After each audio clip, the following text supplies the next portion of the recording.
Hello friends, welcome to center study. आज की इस वीडियो में हम रिफ्लेक्टिव जनरल रिपोर्ट की बात करने जा रहे हैं। अगर आप बीएड, डीएलएड या बीटीसी कर रहे हैं और आपको रिफ्लेक्टिव जनरल रिपोर्ट लिखना है तो ये वीडियो आपके लिए बहुत ज़्यादा फ़ायदेमंद है। आप वीडियो में लगातार बने रहें। तो सबसे पहले आपका फ्रंट पेज हो सकता है जिसमें आपका स्कूल का नाम, कॉलेज का नाम, आपका सेशन कौन सा है, एजुकेशन, रिफ्लेक्टिव जनरल रिपोर्ट, फिर आपके स्कूल का नाम जहाँ पे आपने टीचिंग प्रैक्टिस की है और फिर अपना नाम और जिस टीचर को आप सबमिट कर रहे हैं वहाँ पर। उसके बाद आप एक्नॉलेजमेंट लिखेंगे जिसमें आपने किसके गाइडेंस में ये काम किया है, उसमें आप ये सारी चीज़ें इंक्लूड आसानी से कर सकते हैं। और फिर एक्नॉलेजमेंट के बाद आपका रिफ्लेक्टिव जर्नल, यहाँ से बेसिकली इंट्रोडक्शन स्टार्ट हो जाता है कि रिफ्लेक्टिव जर्नल एक्चुअली कहते किसे हैं। तो वो आप लिख सकते हैं आधे पेज में, एक पेज के अंदर बहुत ब्रीफ में आप लिख सकते हैं। ज़्यादा बड़ा भी नहीं होना चाहिए और ज़्यादा छोटा भी नहीं होना चाहिए, सारी चीज़ें उसमें कवर कर सकते हैं।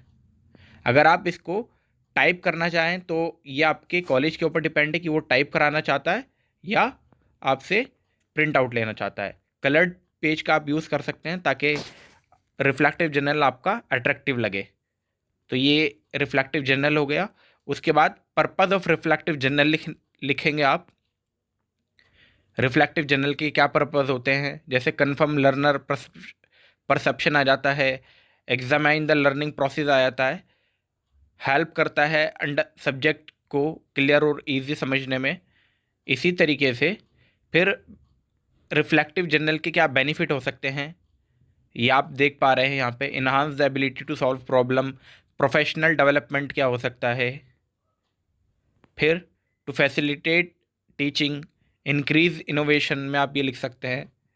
बहुत ज़्यादा डिटेल में भी नहीं लिखना है आपको, बहुत ज़्यादा शॉर्ट भी नहीं लिखना है। तो ऐसा लिखें कि रिफ्लेक्टिव जर्नल आपका देखने में अट्रैक्टिव लगे। और उसके बाद रिफ्लेक्टिव साइकिल किसे कहते हैं वो आप लिख सकते हैं। तो ये रिफ्लेक्टिव साइकिल के ये पॉइंट्स आप इंक्लूड कर सकते हैं अपने। आप इस तरीके से आप अपना फिर स्कूल डिस्क्रिप्शन, जहाँ पे आपने स्कूल में पढ़ाया, आप इस तरीके से स्टार्ट कर सकते हैं। एडमिनिस्ट्रेशन रूम, जहाँ से सब कुछ कंट्रोल किया जाता है। फिर आपके क्लासरूम हो सकते हैं। क्लासरूम को आप पिक्चर्स के माध्यम से शो कर सकते हैं कि आपको वहाँ के स्कूल के क्लासरूम जहाँ पे आपने टीचिंग प्रैक्टिस की कैसे लगे, क्या आपको बेनिफिट लगा। जैसे कि ये मैंने पिक्चर्स यहाँ पर लगाए हुए हैं जिसमें आपको नज़र आ रहे हैं, अलग अलग पिक्चर्स भी नज़र आ रहे हैं। छोटे बच्चों के लिए काखा भी नज़र आ रहा है।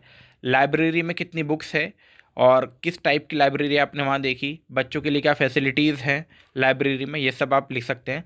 लाइब्रेरीज़ की पिक्चर आप लगा सकते हैं, अलग अलग बुक शेल्फ की पिक्चर आप लगा सकते हैं। उसके बाद स्पोर्ट फैसिलिटीज़ और प्लेग्राउंड में आपने क्या देखा, कैसा लगा आपको प्लेग्राउंड, क्या उसमें चेंजेस हो सकते थे, ये भी आप वहाँ शामिल कर सकते हैं। जैसे कि ये प्लेग्राउंड था स्कूल का, ये हमने लगा दिया। कैंटीन आपको कैसी लगी, कैंटीन में क्या क्या अवेलेबल होता है बच्चों के लिए, ये सब आप लिख सकते हैं। सबसे important cheese, drinking and water sanitation आपको कैसा लगा। जैसे कि ये वाटर, ड्रिंकिंग वाटर का है यहाँ पर टैप, तो मैंने इसको दिखा दिया। और सैनिटेशन रूम जो है आपके लिए गर्ल्स का अलग और बॉयज़ के लिए अलग, जिसमें आपको यहाँ पे क्लियर नज़र आ रहा है कि गर्ल्स के लिए और बॉयज़ के लिए, दोनों के लिए अलग अलग नेम प्लेट रखी हुई है। लेबोरेटरीज़ स्कूल की आपको कैसी लगी जहाँ पर आपने पढ़ाएं, जिसमें आपकी केमिस्ट्री लैब हो सकती है, फिज़िक्स लैब हो सकती है। ये आपको केमिस्ट्री लैब नज़र आ रही है। उसके बाद बायोलॉजी लैब है ये, और उसके बाद आपको नीचे ये फिज़िक्स लैब नज़र आ रही है। सिक्योरिटी रूम, आपके स्कूल जहाँ पे आपने टीचिंग प्रैक्टिस की है वहाँ पे कुछ सिक्योरिटी के क्या क्या इंतज़ाम किए गए थे वो आप यहाँ पे शामिल कर सकते हैं। कैमराज आप शो कर सकते हैं। स्टाफ रूम कैसा था, वहाँ पर बच्चों के लिए क्या फैसिलिटीज़ थी, टीचर्स कैसे वहाँ पर बैठा करते हैं, ये सब आप इंक्लूड कर सकते हैं। और उसके बाद आप अपना रिफ्लेक्शन स्टार्ट करेंगे। माई रिफ्लेक्शन, जैसे कि मैंने स्टार्ट किया है कि आप कब गए, आपने सबसे पहले क्या ऑब्ज़र्व किया, ये सारी चीज़ें आप अपने रिफ्लेक्टिव जर्नल रिपोर्ट में स्टार्ट कर सकते हैं।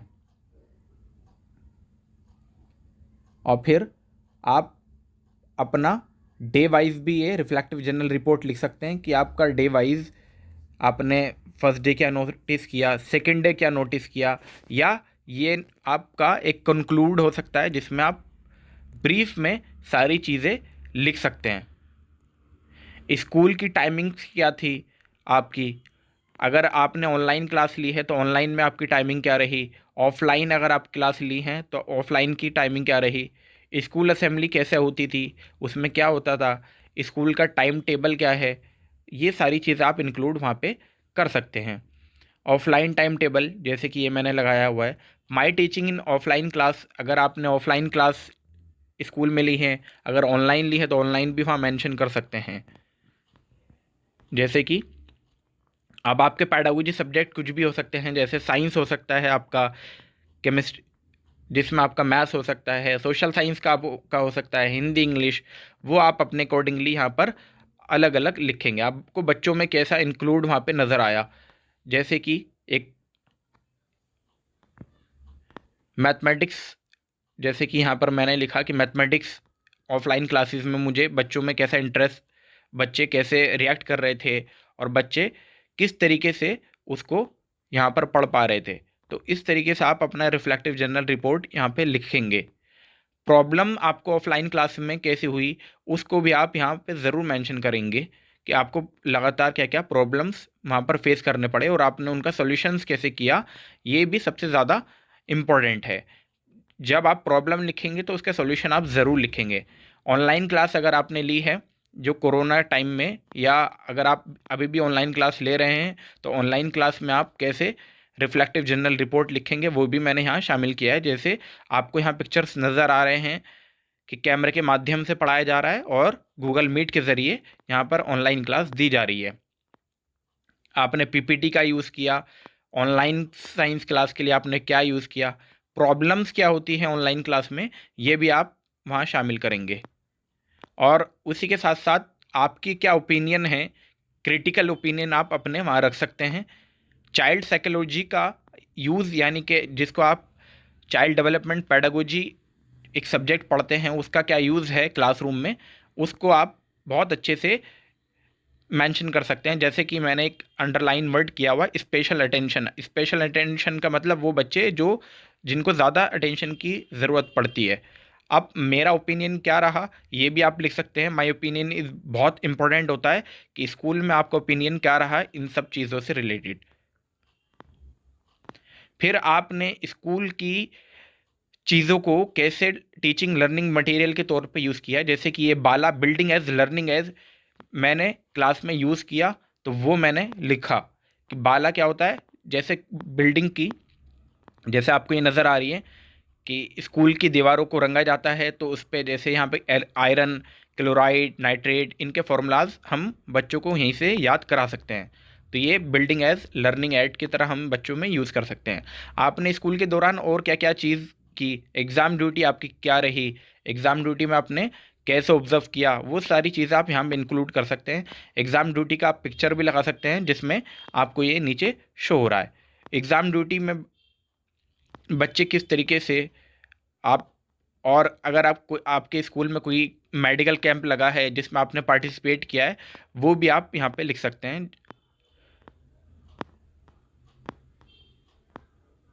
एक्स्ट्रा क्लासेस में आपका क्या रोल रहता था, आप बड़ी क्लासेस में या वो क्लासेस जो आप रेगुलर बेसिस पे आप नहीं पढ़ाते थे उन पर आप क्या सोचते थे, वहाँ जाकर आप बच्चों को कैसे मोटिवेट कर सकते थे या बच्चों को कैसे